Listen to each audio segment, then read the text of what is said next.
जैसे लोग की कमी कहाँ है। मंथरा ने कैकई के कान भर दिए। राम के राजा बनने की तो महीनों से तैयारी चल रही है। देखो कान भरने वाले भी उल्टे ही बोलते हैं, भड़काने वाले कभी सीधा नहीं कहते हैं। आप एक बात गलत थोड़ी सी बोल दें तो उसमें और नमक मिर्ची लगा के और राई का पहाड़ करके, अरे तेरी सास ऐसी।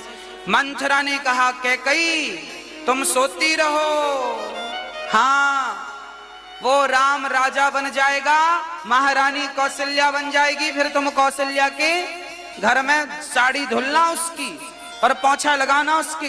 कैकई डर गई, मैं क्यों पोंछा लगाऊं।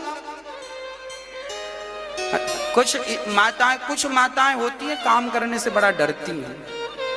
आज बाई ना आए काम वाली तो बुखार आ जाती है, आज काम करना पड़ेगा। काम किया करो। कैकई भी डरती थी हमें झाड़ू पहुंचाना, और मंथरा ने इसी का फायदा उठाया। मंथरा ने यही कहा कि तुम्हें झाड़ू भी लगाना पड़ेगा, पोंछा भी लगाओ, पांव भी दबाएगी वो। कौशल्या तुम्हारी सौतन।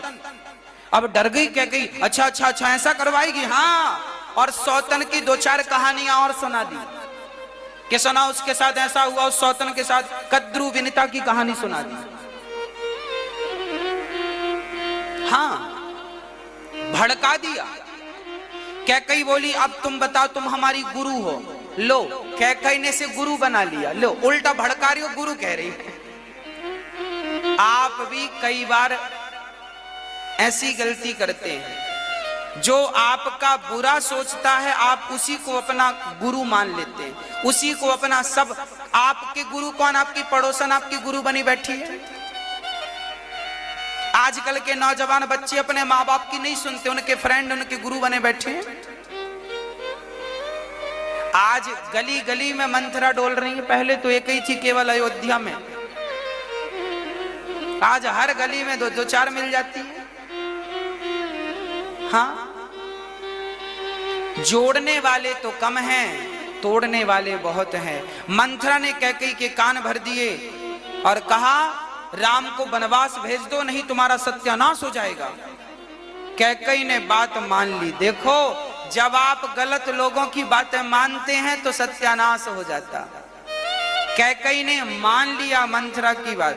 अरे मंथरा दासी थी, मंथरा तो झाड़ू पोंछा लगाती थी। याद रखना कभी भी सलाह अपने से ऊपर वाले व्यक्ति से लेना। जिसकी बुद्धि आपसे ज्यादा हो, जिसके विचार आपसे पवित्र हो, सदा सलाह उनसे लेना, उनसे सलाह। जितनी बुद्धि आप अपने लेवल की बुद्धि से कम लेवल की बुद्धि वाले से सलाह लोगे तो वो क्या सलाह देगा, बोलो। सलाह हमेशा अपने से टॉप व्यक्ति से लेना चाहिए।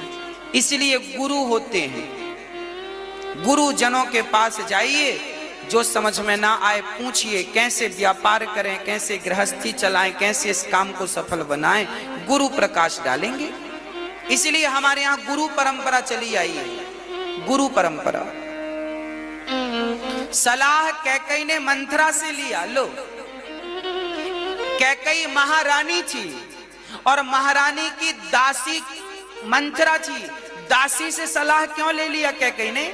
सलाहकार जब मंथरा जैसे होंगे तो कैकई जैसों का तो फिर नाश होना ही है। खुद के बेटा ने मां कहना छोड़ दिया भरत ने। जब कैकई ने ऐसी हरकत की, राम को वनवास 14 वर्ष राम वनवासी, तापस वेश विशेष उदासी, तो भरत ने क्या कहा? भरत ने कहा तेरे मुंह पे कीड़े क्यों नहीं पड़ गए जब तू राम को वनवास भेज रही थी, और मेरे जन्म लेते ही मुझे मार क्यों नहीं डाला, जो आज मेरे कारण राम को 14 साल का तूने वनवास दे दिया। भरत ने कैकई का मुंह देखना छोड़ दिया था। तेरा मुंह नहीं देखेंगे क्योंकि तू पेड़ को काट करके पत्तों को बचाने वाली है। अरे राम को वनवास भेजकर भरत को जीवित देखेगी क्या? भरत जी भी मर जाते, वो तो राम आएंगे इस इंतजार पर जिंदा थी। कहा राम जी ने, भरत जी ने कहा था चित्रकूट जाकर, राम जी 14 साल में एक दिन भी लेट हुआ तो भरत की चिता पाओगे, जीता ना पाओगे। और जब राम जी आए ना तो भरत जी चिता तैयार कर रहे थे। आज 14वें साल का आखिरी दिन था, 14 साल पूरे। आज सूर्य अस्त होने के पहले नहीं आओगे तो भरत मर जाएगा। ये चित्रकूट में कह के आए थे भरत जी जब मिलने गए थे। हाँ जी, भाई हो तो भरत जैसा, मां हो। देखिए कौशल्या का व्यवहार कैसा है। कैकई ने राम को वनवास भेज दिया, पर धन्य है जब चित्रकूट जाने लगे ना भरत जी तो सब जाने लगे। तो कैकई को भी बाद में पश्चाताप हुआ कि मैंने गलत किया। जब दशरथ जी चले गए, सिधार गए, तब कैकई बोली भरत मुझे भी चित्रकूट ले चलो। भरत जी ने मना कर दिया, मां मैं आपको नहीं ले जाऊंगा। तब कौशल्या मां ने कहा भरत यदि कैकई नहीं गई चित्रकूट तो मैं भी नहीं जाऊंगी। धन्य है ये राम की मां कि जिसने तेरे बेटे को वनवास भेजा, आज उसी का तू भला चाहती है। नहीं तो आज के जमाने में आपके संग कोई थोड़ा सा बुरा कर दे तो आप उसकी जान लेने पर उतर आएंगे। दया आदमी के अंदर समाप्त हो चुकी है लगभग। पर धन्य है वो कैकई कौशल्या मां, जिस मां ने कैकई पर कोई क्रोध नहीं, कोई